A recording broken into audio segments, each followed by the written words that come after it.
En République démocratique du Congo, une nouvelle école de football enseigne la discipline à de jeunes garçons âgés de 10 à 16 ans. Mise en place au cœur du parc national des Virunga, connu pour sa nature verdoyante, ses gorilles et ses volcans, l'établissement cohabite également avec les groupes armés installés dans la réserve. Le stade a été construit à Rumangabo, un village du Nord Kivu qui abrite le siège du parc et une base militaire.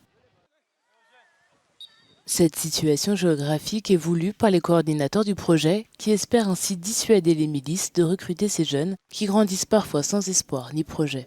Il faut faire les remplacements.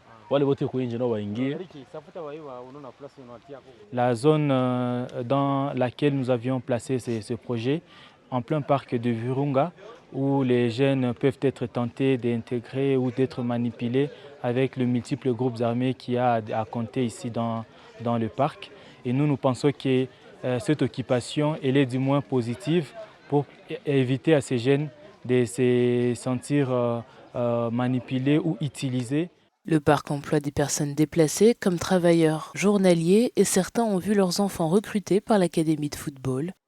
Près de 50 garçons ont été sélectionnés pour étudier dans l'école. Tous rêvent de pouvoir devenir des joueurs professionnels.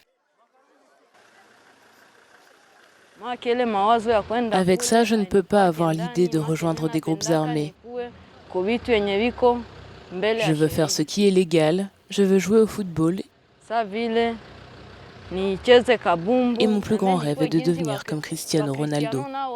Car avant d'arriver à ce niveau, il a aussi commencé de la même manière que moi aujourd'hui. Les rebelles du mouvement du 23 mars, M23, une ancienne insurrection qui a repris des forces à la fin de l'année dernière, sont à moins de 6 km de l'école. D'autres groupes armés, dont certains sont établis dans la région depuis le génocide rwandais il y a 28 ans, sont également à proximité.